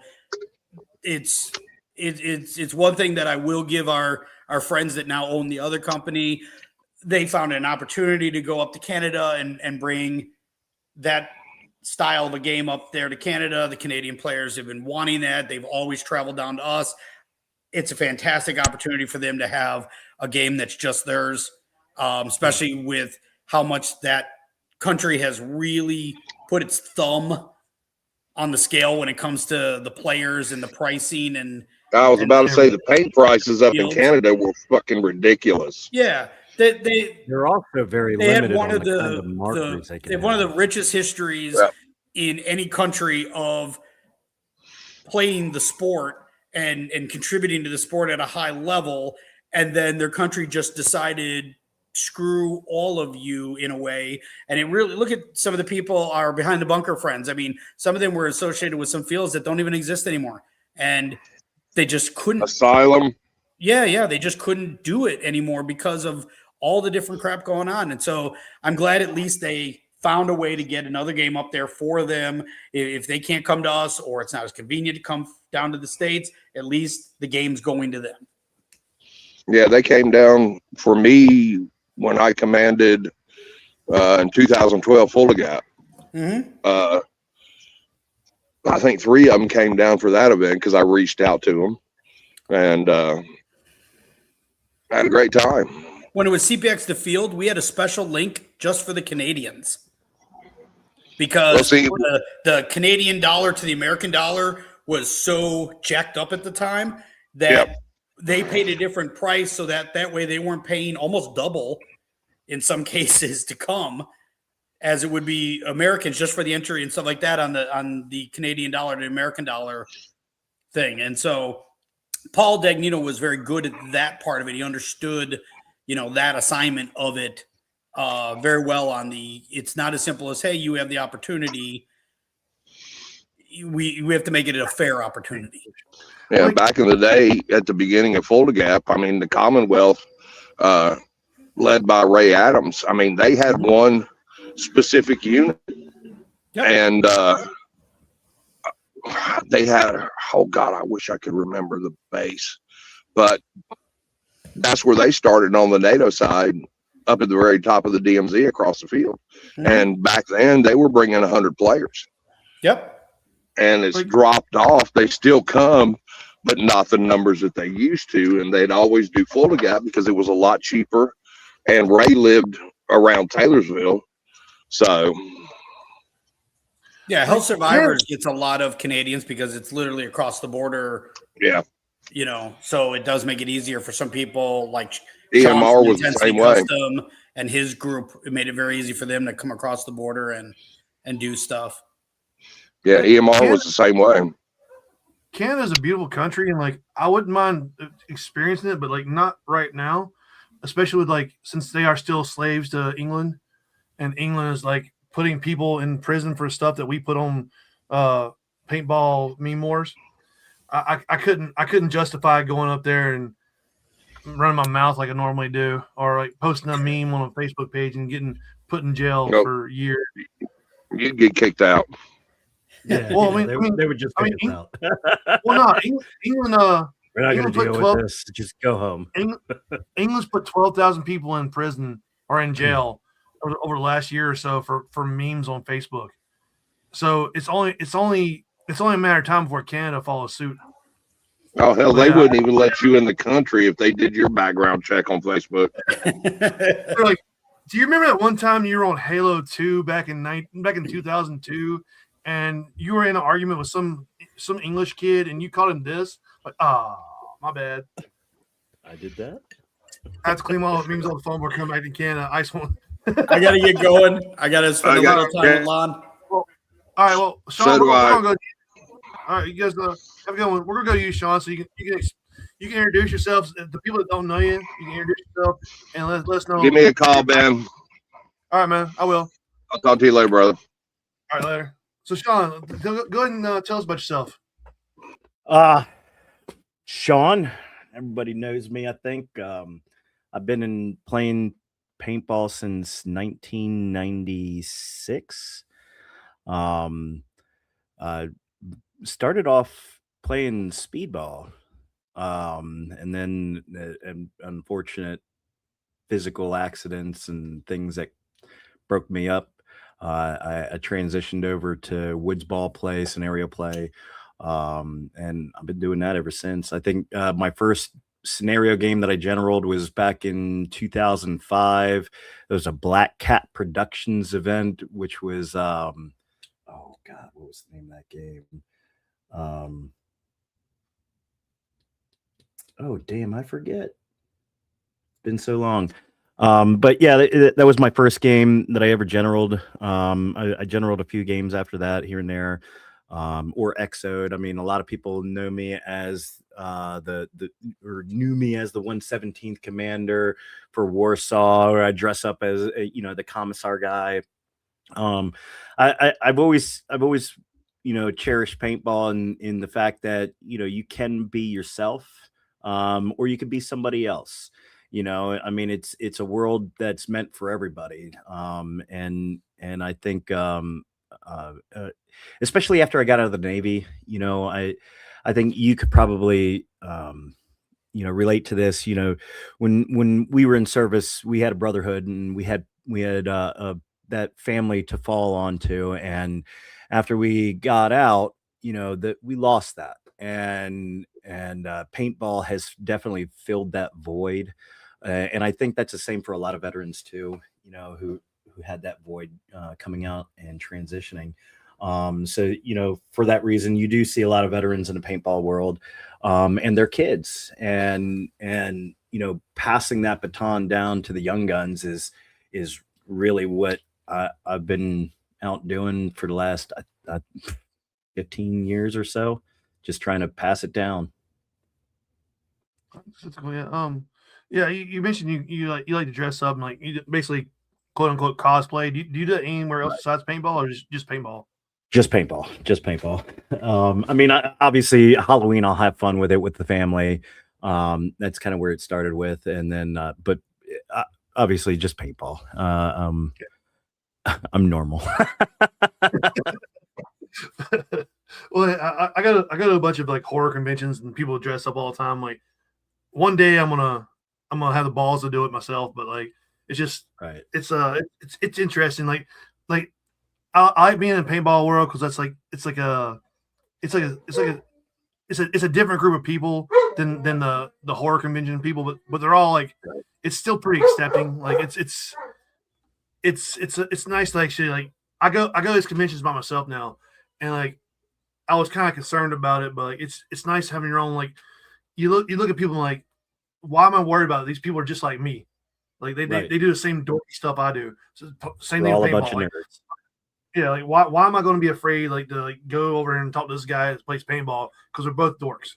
So it's pretty it's pretty fun. Like that's how I see it anyway. Like it makes it feel better. Like a little bit of social anxiety I got. Like I'm always like concerned going places. I'm like oh, what happens if I go here? But then I'm like I just think about I'm like, well, if you think you're too dorky to go to something, but you're interested in going to this thing, then odds are there's people like you there. So then like you can just get in where you fit in. And that's paintball. Like paintball the same way. Like, we all have different backgrounds. We're all from different parts of the world. Like, but we're all just a bunch of nerds at the end of the day. Like it's some of us pretend to be badasses. Some of us pretend to be pro athletes, but we're all a bunch of nerds. I'm definitely not a pro athlete. You'll get people out there that think they are. Like, oh yeah. Dude, I see a doctor for arthritis. All right. I mean, I've got old man issues. Yeah, I'm there with it too. Like I got the bad knees that act up from time to time, and it definitely keeps me from doing more than I want to do. But like it's one of those things where even like I tell people all the time, like I've got friends that are in the military, and they're like, oh, I see you out playing paintball. Like I wish I could be that active. I'm like, dude, there are people in wheelchairs playing. There are 60-year-olds playing. Anybody can play there. It's funny you touch on that. I've been asked multiple times that the one thing I love about paintball, and my answer is always the same. It doesn't matter who you are, what color you are, what your religion is, what your politics are, if you're tall or if you're short, if you're big or you're skinny, if you've got a handicap or physical prowess, it does not matter who you are. Paintball is for everyone. And there's always a style of paintball that is meant for everyone. And as you said, we've seen people out there in wheelchairs. We've seen people, hell, I've played with somebody with spinal bifida. He still got out there, I mean, there's so many people with so many issues, like me, for example, I've got double arthritis in both ankles. I'm good for a few hours and then I got to take a break for an hour or two. right? Yeah. But I still get out there. I still get at it. Do I run as fast as I used to? Absolutely not. Do I continuously run like I used to? Absolutely not. I play at my own pace, and that's again why I love scenario games and woodball, because you can play at your own pace. Yeah. Yeah. Yeah. Grown men like to bitch about stuff. Yeah. Like I say, it's just one of those things like it's weird. Like I'm running a paintball field. You see like kids playing a game, like, and you do see adults like you do shoot some adults and they go crazy. Oh, you hurt me or whatever. But then you see these kids out there playing, like they don't give a shit. Like they get shot, they don't care. Dude, But I ref kids every weekend, and the young ones are the most vicious ones, and they'll make me stand back like, damn, he just did that. Well, we had a group of girls come out one day in Greenville, and my referee, he was young. He's like, oh, this is gonna be awful. I'm like, it was like, I think it was like 15, 12 to 14-year-olds out there, all girls. He's like, this is gonna be awful. I'm like, nah, dude, just do it.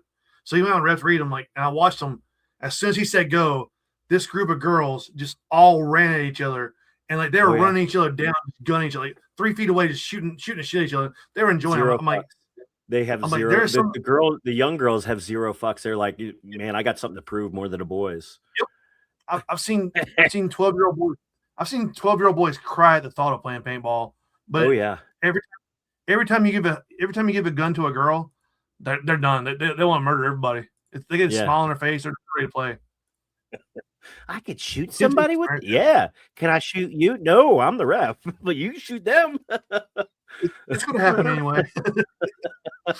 So you mentioned you referee at weekends. Where you referee at? I don't know. I don't know. As you're repping Palmetto Hills Paintball, Rock Hill, South Carolina. If you guys do live in the area, definitely come on by. You'll get me as a ref on the weekends. During the week, I'm always helping out doing field improvements. We just finished up a lot of network around the speedball field. We've got some plans for the main woods ball field. I know a lot of people that have come to our field ask us about the map hill, which we never play because there's really nothing there, but we do have plans for that here this year, and doing a lot of field improvements as well. A lot of folks know our field for red versus blue. And that is our field. We had our red versus blue game this past year in a blizzard. About 7-8 inches of snow on the ground. We sold out our pre-reg, and only about and over half of them showed up, which was still pretty awesome for a blizzard. And no, we didn't give refunds either. I just put that out there. It's hard to give refunds due to weather, but let's give a shout out to that group of girls at Bones and Ashes. Like Joe told on the podcast last time. He's actually extending the invite for a group of walk-on girls. Well, there's a couple guys with them. They were young. They were teenagers, and they had like one adult mom with them. They were young teenagers. He's actually, we were so impressed with his group of walk-ons that he's extended the invite for them to play Char next year at Bones and Ashes. Oh, that'd be awesome. Like there was, we were Char this year, and next year I'm general for Red. So I'm obviously not in Char this year. So we gotta get some replacements. So we were Char, and we were going through the woods, and we all have like our speedball guns with us, right? And we're shooting 10 to 15 balls per second or whatever. And this group of walk-ons with their Tipman walk-ons, or I think they might have to eat this, shooting one ball per shot. They stood toe to toe with us in the woods. They were not backing down. Like we at first, when we first ran into them, we were one balling them. They wasn't giving up. They kept shooting at us. So we had to ramp on them. They still wasn't giving up. They were getting shot and still shooting at us. Right? Yeah, they need to come back. I was like Joe, you need to actually invite these kids back next year to play. And he's like, I was like, the fact that they didn't get MVP or MVT is just a travesty in my eyes. That group was just amazing. Like, anytime I walked into them, we're like, we're going to actually shoot these kids out. Like there's no getting around. We had to go through them. They did their job. But yeah, like I said, was that? That would be nice to see for sure. Yeah, it was. Yeah. We saw them walk on the field. Like they're walk-ons. We'll leave them alone. But they saw us and they tried to wrap around us, and that's how everything started. We're gonna leave them alone. We're Char. We don't have to mess with anybody. Dude, I'll tell you, man, you can't sleep on walk-ons some days, man. Like again, I've reffed so many different walk-ons and just seen these people that say, "Oh yeah, I played paintball last year once," and then I watch them and I'm like, "No, this motherfucker plays paintball every weekend. There's no way he's only playing once a year." No, yeah, you can't sleep on the walk-ons. No, and it's wild. Like, they'll show up there and like in their guns that shoot one ball per shot, and they'll go out there and play. Like it's digging out their old Titman that's been under their bed all year. Yeah. Yep. Yeah. So this year we're asking people to play red. Yes. Because we're both on the command staff for red. That's right. Why should people play red and not blue? That's a big question. For the simple fact we just want to humble Jason and dethrone his ass. Yeah, so if you want to humble a player, i.e. Jason, sign up for red. Yeah, Jason had a good year last year. He did. He had a fantastic year. I ran his tank last year all weekend. Nice. Every single run, every 20 to 30 minutes, I was out there pushing that awful heavy tank, but I did it. I did it for you, Jason. But now you don't have me this year. I just want you to know that. Hopefully he has nobody. Yeah. It's gonna be a fight this year. I know that already. Like it'll be. I know. I don't know all the teams he has, but I know several of the teams he has. I know the teams that we have. He's even got my team. Yeah, they got your team. Yeah, he's got my team. I'm playing against my teammates. But here's the thing, and I love doing stuff like that. Even when I was living up north and I was playing, we were playing at NRAP in our adventure park, which is Tibergo's home field, and I'd get out there, at least once a month, once every other so, and I love playing against my teammates, man. It was a great time. We had a blast, a lot of good laughs.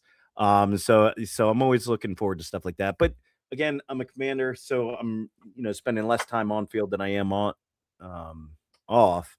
But I would definitely be getting out there on a few rounds as long as there's no like pertinent mission going on. Yeah. And you're obviously dressing up this year. Oh yeah, just like you did last year. So here's a little graphic of our red side. So I mean, we got some good balls here. Like we got the Death Dealer. Like, so your team's playing against you. It's just me on my team, but we got people that they'll come help us out. The Death Dealers, they're coming in force. So I'm going to point out that the Death Dealers was the XO team for Jason last year. And now, they're my XO team. That's a good one then, because that gives a little help there. Yeah. And Andy, I've known him for a very, very long time. A lot of those guys on that team, actually, with the Death Dealers, I've known for pushing 30 years. Wow. Yeah, it's gonna be a good game. Like I say, it's hopefully the weather holds up. It's gonna be hot. There's really not a lot of shade there. Bring shade tents, bring water. Yeah, definitely bring lots of water. Hydrate. Hopefully the weather, turns out to be a lot better than it was last year, but you can't count on that. Nature be nature, and we are in the Carolinas, so you do have to be out there like you are in the Carolinas in the summer heat. Even though it's September and most places it's starting to turn into fall. No, that's not true in the Carolinas. We still got a stint to go before that starts happening. Oh yeah, like I say, it's gonna be a little bit of a fight this year. I think if he's accurate, there's gonna be quite a few players at this time. So that field's big enough to hold quite a few hundred players. So it's gonna be fun if we actually get a little more than we had last year. So and like if you haven't played the field before, it's the beginning of the day. You had to like walk or run to find people, but like towards the end of the day, you're just as soon as you're getting on the field, you're fighting people. So it's Oh, yeah. the whole field evolves. It's pretty open, but like I said, it'll get to the point where you're getting on the field, you're just immediately getting fights. Oh, yeah. If you haven't played the game in a while, it's not the old field; it's a new field. So it's not the small little field. It's a huge field now. It's way more. It's way better. It's easier to get to. Parking isn't like you don't. The first year was a pain in the ass because Google Maps didn't quite have it yet, but but since then it's on Google. Plenty of parking, a lot of parking, plenty of places for camping. All right. If anybody, so I know they're going to do the whole dress up thing for the pictures and all. Like, do you plan on doing kind of like group thing with everybody that dresses up or anything? Since you're a general and you like to do this stuff, like, is there any kind of group picture or anything going on? I would like to. I mean, especially all the players that dress up. Doesn't matter if they're red or blue. I would definitely like to. And if the rumors are true about the pirate boat being built in the middle of the field, I'm just hearing that as a rumor. I don't know if that's true, but if that is true, it'd be awesome to do the pictures there. That would be super dope, and I would love to. I would love to take pictures with everybody who's dressed up. Right. So we can probably make a post or something about that and see if it does exist. But we can probably make a post just get people to like get together and everything. But yeah. I don't think Jason's going to do any kind of dress up. So if you like to dress up, that's another reason. That's another reason to join Red. That's be part of the, another right. We're getting into the game, man. It's a pirate themed game. How many opportunities, dude? Let me tell you. Whenever I go to like a Star Wars themed game, do you think I'm dressed up as a paintball player? Fuck no. I'm a Jedi, bro. I'm coming. Matter of fact, there's my lightsaber right there. Right? I mean, I'm an absolute nerd. I love doing stuff like this. I love getting into the game, especially for the kids too, because they love seeing that stuff. When an adult is willing to come out outside of Halloween and dress up like a nerd for an event, they love that stuff, man. And I love doing it for them. So like if you want to dress up, do some Pirate Day stuff. Join Red. We can all get together and take pictures together and everything. Like you have like it's a community inside of a community. Like you can come out and play for Red and just be pirates for the day. That'd be great. Yeah. And I would love to see some of these costumes, man. If you guys come up with some awesome costumes, I might pitch something in towards that. That's awesome. Whoever has the best out there, and if I turn out to be the best, then second place, I will definitely make sure that I pass something down, because I'd hate to steal somebody's glory and give myself the extra. And don't worry about people looking at you weird. It's Myrtle Beach. Everybody's weird in Myrtle Beach. Oh, like, and there's a bunch of pirate themed like restaurants. There's even like a medieval times, like what is it? And I took my family to that place too. So so if you see people dressed up as pirates around that area, it's not unusual because they're probably working. Once you get near Myrtle Beach, the billboards start popping up. It's the Pirates restaurant. You'll see the Pirates and you'll see the Dollhouse. Every other billboard. It's just two things: strip club, and it's a family place and a strip club. Family place, strip club, all the way down. Oh yeah. So it's gonna be a good time. Like I say, hell, who knows? Get dressed up, go to the pirate thing, see what happens. Like it'll be good times down there. It's funny you mentioned that. So when I took my family there, and if you doom scroll through my Facebook, there is a picture of me and when I was there with my kids, and I have that hat somewhere, but we bought one of the Jack Sparrow hats that have the wig already kind of stitched in there, and I just had that on and sitting in the audience, and they have the actors, they'll walk through, and one of the actors stopped, looked at me, looked back at me. Man, you could work here. Yeah. Yeah. That's awesome. Like I said, it's always fun. Like once you find your niche, it's great to be a part of it. So So I think we did some good selling points on this one. So I think let's see what else can we talk about here. There's really no need to bring AT guns unless you're going to be in a tank. So I know you like to. I know you like to run AT because you were destroying a SWAT tank over and over again. Yeah, that's the first time driving. Dude, you got so mad, man.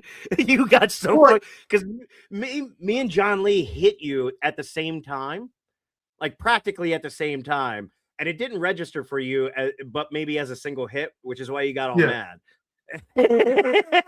Well, no, I didn't get mad. I didn't get mad at that. I got mad at John Lee for coming to my tank and yelling at us and cussing at me. And then I was like, that moment. Yeah, I was. Yeah, I was like, oh wait, I was like, first of all, like, we don't have tank walkers for some reason. There's no referee anywhere around here. You may have shot me twice. I only saw one, and I stopped. Like, I got hit once, I stopped. So I'm acknowledging that I got shot. I didn't know I got shot twice, and he came at me wrong. And yeah, that's one of the few times I've ever really gotten into that point at a paintball game. But yeah. but dude, as soon as you got out of the truck, we were like, Tommy, no. But like there were points to get the game where I kind of just wanted you guys to shoot us because like we're SWAT and I really had no point in the game being there at certain times. So I would just roll out like I'm just gonna drive up straight up the middle. If we get shot, we get shot. It was one of those things where I just wanted to do a diversion for a little bit. Yeah. But it was definitely an experience. But yeah, I do have my little mini pug tank from last year, but if I do bring that, we'll have to find a couple of young guns to run that. All right, because it's very small. Yeah. Brick actually was in my tank last year.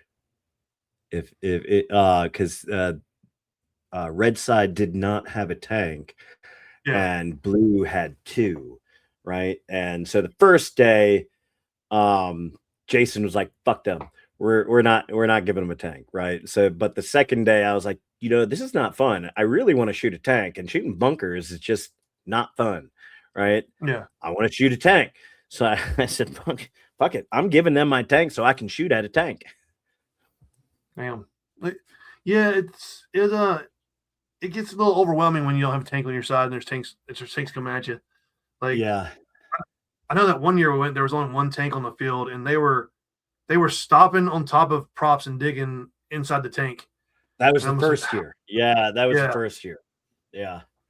I was like, who's to say if I don't take off? There was, bro, and that's a sign of a scenario player too. When they read the rules and say, well, there's no rule that says I cannot do this. Yeah. So until somebody says, fuck off, I'm doing it. Well, my team wouldn't let me accidentally run around the tank and then fall into it and knock it over. Like they're like, no, they're like, don't do that. I was going to take one for a team and like take out the whole tank in a fall, but whatever. I was like, once I fall into it and the tank flips over, you can shoot the players inside of it. They're like, don't do that. I'm like, come on. Nobody lets me have fun anymore. Like they think I'm always ill-natured. but yeah, it's always great. Yeah, nobody said he couldn't dig, but yeah, it was definitely one of those things where we're like, really, this is just happening right now. Like, all right, cool. No, I love when players get creative with the rules. Where it's not breaking it, but it is really bending that rule. And I encourage it, man. If there's no rule that says you cannot do it, do it. There's a lot of gray areas in the rules here, like in his rules. There's a lot of gray areas in my game in 3 weeks, but also I have an equalizer on my side, so I have gray in my rules also. So if you break my rules, I may break my rules by doing something against you. So yeah, it's gonna be fun time. Like, I've set up my game to where like you can cheat and you can do the gray area, but you're probably going to get punished for it. Like I'm not gonna take points away from you. I'm not gonna kick you out of the field, but you're gonna feel the pain. So, Well, it's funny. As far as cheating, I don't cheat. yeah. I may not walk all the way back to spawn. I'll find a dark hovel to hang out for 10, 15 minutes, like I'm walking back and forth. But for the most part, I don't really cheat. I skirt things hardcore. I think Tim, when he did his North Carolina versus VEA game the first year, I read the rules very thoroughly, and he had AT rules and Grenadier rules. And his AT rules were, it was limiting rockets. I think you could only have 5 or 6, I think was the limit for AT. But when we showed up, our team was the only one that had a tank. The other side did not. So they got both the AT cards, which left me as just a Grenadier. But in the rules for Grenadier, it did not specify a limit of rockets at all. And I even made sure, I went to Tim. I was like, hey, is there a limit for the Grenadier? He's like, no, I didn't write one in. Okay. Grab my backpack, sling that on, and terrorize people. And I think maybe Tim has updated those rules since then. They were not happy, man. I was hearing a lot of people, man, how many rockets does he have? As many as I want. Tim also didn't have a rule about shooting a producer, and I took full advantage of that one. Yeah. He's if we know Tim like we do, if he does produce another game, he probably has everything written down and is going to make a rule about everything, because he likes to have everything covered. Like me on the other hand, I'm letting everybody go with the flow, but like I do have a third entity, and they're gonna, so you've been skirting the rules this whole time. All right, well, I'm gonna skirt some rules too. I'm gonna hook you up real quick. So it's gonna be fun. Like I said, but it's getting ready to be that part of the summer, so everybody's gonna chill out for a little bit. So I think by the time Black Flag comes around, everybody's ready to play again. Like, I don't think anybody's gonna play in July or August around here anyway. It's just not too around hot. here. Yeah, I think everybody's going up north in July for Ion. I think I don't think we're doing Ion. I think we're taking the summer off, because it's just even if you go up north, it's still gonna be hot. Like it's ridiculous. Well, that's why I'm gonna play as a Nazi, because I hear they play in the shade. I'm playing in the shade, guys. Sorry, I'm a red-blooded American, but in July I'm gonna be a Nazi. Oh yeah, if it's shade versus no shade, yeah, definitely.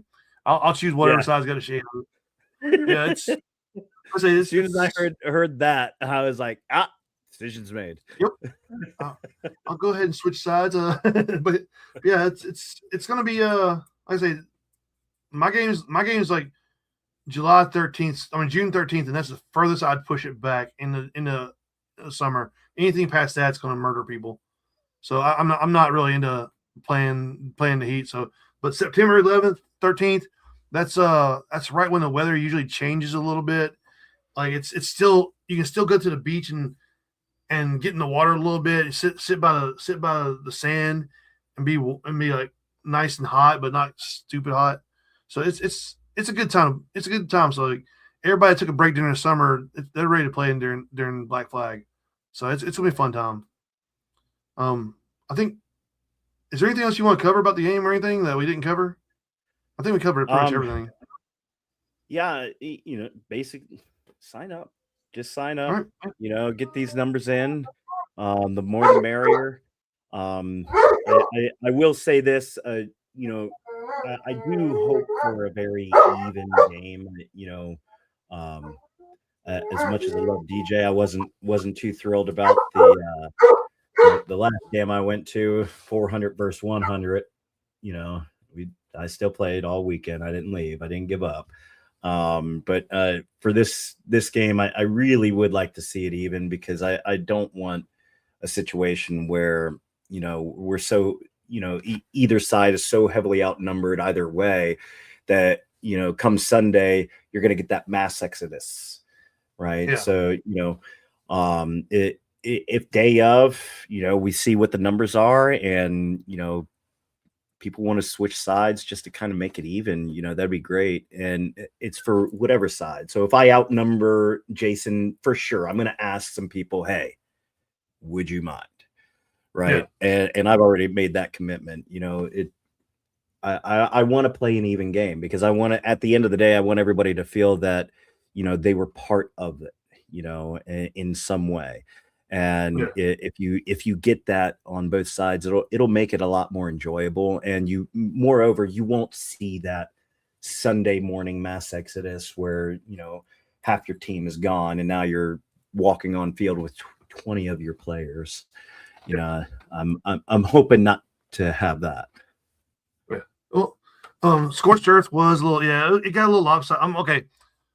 Insider knowledge here. Next year's Scorched Earth will probably be more even. I'm not gonna say anything about who's general in the game, but insider knowledge, it will probably be more even. Yeah, that's all I'm gonna say about that.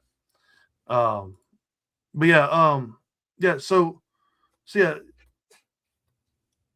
having an even game is really, really important. But I think this will be my push to have people to pre-reg again early. Not only does it help out you with the money, because if you go back to the oh shit, we're gonna get Santos. We're gonna duct tape his ass fucking Friday night so he can't come for anybody. Anyway, even though outnumbered, had a blast. Yeah, Scorched Earth is always fun. It's the field's great. I love the field. Shut up, goat. anyway, but no. So yeah, signing up and playing for either team is great, but like doing it early is probably going to be the best thing for everybody. Like you save money if you go back to the beginning of the video, you can look at the packages there, like all just ways to save money, but also like I said, it helps the field out, not knowing how many people will be there, how much freeze, how many food. There's only one food vendor, but then like it also helps out with the generals and command staff, because if they know that your team is actually going to be there and you're committed and you're showing big numbers, they know who to look to say, hey, your team's bringing this many players. Would you like to be a mission team? Your team's being this many players. Would you like to be the team that goes out and just disrupts the other team? So it's very helpful for people to sign up early. You're helping everybody out. You're helping the producer, the field. You're helping yourself out. You're helping the command staff out. So just sign up early if you can. If you can't, I get it, but sign up early. Yeah, don't forget to register for Red. That's good. That's a good call too. That's a very good point there, Thomas. Yeah, register for Red. I'm very biased at this because I do want everybody to show up and play for whatever team you want to play for, but since I am on the command staff, I'm going to be biased and say play for Red, and that's why whenever somebody says Red up, whenever somebody says don't forget to register for Red, I put it on the chat here where everybody can see. But if somebody says play for the other team, here we go. Here we go. Santos. Yep. No blue. Yeah. No blue. That's not getting put on there. So look, we'll skip that one. Yeah, that'll be on there. I'm a little biased. So yeah. So come out to a good field, to a good game, to a good command staff. We're going to try to dethrone the former champion. And oh yeah, I'm sure we got a humble. We got his ego has made it where his head it barely fits through the insertion point. Okay, so we gotta put a pin in it. So here's the deal. Let's give him a big L before he goes into Folder Gap and tries to win that one again. Yeah. So if you have any questions or say if you do have a team that you want to play for Red, and say if you want to be a mission team, or if you want to be like the knockaround team that just goes out to the front row and shoots people, hit us up and we'll get you where you need to be. We'll definitely get you where you need to be on this game, because we need new blood in the game too. So if you got a new team, show up and just hit one of us up. We'll figure it out. We'll figure out what we need to do with you, and what's the best way for your team to have fun. Because not every team's a mission team, and then not every team there are teams that they come out they just want to shoot people, And if you just want to shoot people, I can't make you a mission team because then you won't have a good time. Right. So if you're interested in playing for a command staff that's going to put you where you want to be, hit us up. Hey, I want to be a front row team. I want to be a mission team. I want to be the team that's off the field doing all field missions. I want to be the team that's just here to shoot stuff. At Spawn, man, I am going to look for that fucking East Coast Hunters jersey all weekend. That's all I gotta say. And then afterwards, unless he signs up for red, and then at that point, no, he's an XO on blue side, so. Oh well. And we're gonna be friendly outside the field. We'll go hang out in Myrtle Beach afterwards, but I think we're gonna be all weekend on the field. Like, but we were just. I told Jason if I get there early enough, we might go fishing. Nice. Like I saw Santos at Heist, and we were very friendly to each other on the field because we're playing for the same side. I don't think we're gonna be friendly in September though. Now, fishing in Myrtle Beach, like Flip's always down. Flip was fishing last weekend somewhere. His kid caught a shark. Yeah. Really? She sent me a video. She's like, guess what? I'm like, what? So I caught a shark. I'm like, video or it didn't happen. And she sent me a video of her reeling in a shark. Oh, that's pretty cool. Yeah. Flip loves it. Flip loves it. Oh yeah. Flip definitely does. I hear a lot of the fishing stories. I have yet to go fishing with Flip. I've been fishing with many people that Flip has gone fishing with, but I have yet to be able to go fishing with him yet. Yeah, I know him and Benfield go a lot. So yeah, at least they used to. Yeah. I think we covered pretty much everything. You got anything else you want to say? Besides join red, man. Just join red. Besides blue is poo. Yeah, blue is poo. Red or dead. All right. Well, we're over the look. It was a 3-foot shark, but she's 12 years old, so it works. Hey, 3-foot shark is nothing to turn your nose up at, especially a young girl like that, man. I've caught shark, obviously much bigger than that, but I was a much bigger person. 3 foot is nothing to throw, especially when you land that thing, man. 3 feet of shark teeth. I don't care how big that thing is. You got to take the hook out its mouth. Yep. Definitely do. She's grown up in front of her eyes. Like she got to see I introduced her to a Christmas movie up in Indiana. We watched Terrifier 3. So, yes, it was definitely a great Christmas movie for her to watch. She told her mom on me, but whatever. Anyway, but yeah, I appreciate everybody coming on the show, everybody watching and everything. 3 feet will bite your hand off. Oh, absolutely. Yeah, you. See June 13th. Definitely, man. I'll definitely see. I'll see you guys June 13th. Actually, I'll see you guys before June 13th because we're doing a invasion show next Wednesday. A lot of people from the command on invasion. We're all going to be on there doing Wednesday. Thursday, I'm going to Florida for a convention. I'll be back the following week to do a review show for the convention, and then we got other shows lined up for Black Flag. We got some more Black Flag shows lined up. We'll try to get some more of the command staff. We may eventually let some of the blue people show up. We don't know yet. Yeah.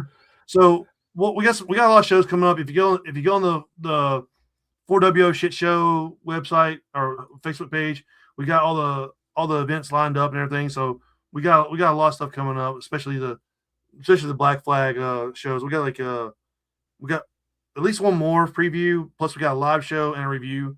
We may have a couple more previews just in case we want to put some more people on there. It depends on how everything goes. But yeah, I appreciate everybody coming on, everybody watching, and we'll catch you next time. And it's gonna take a couple seconds to go off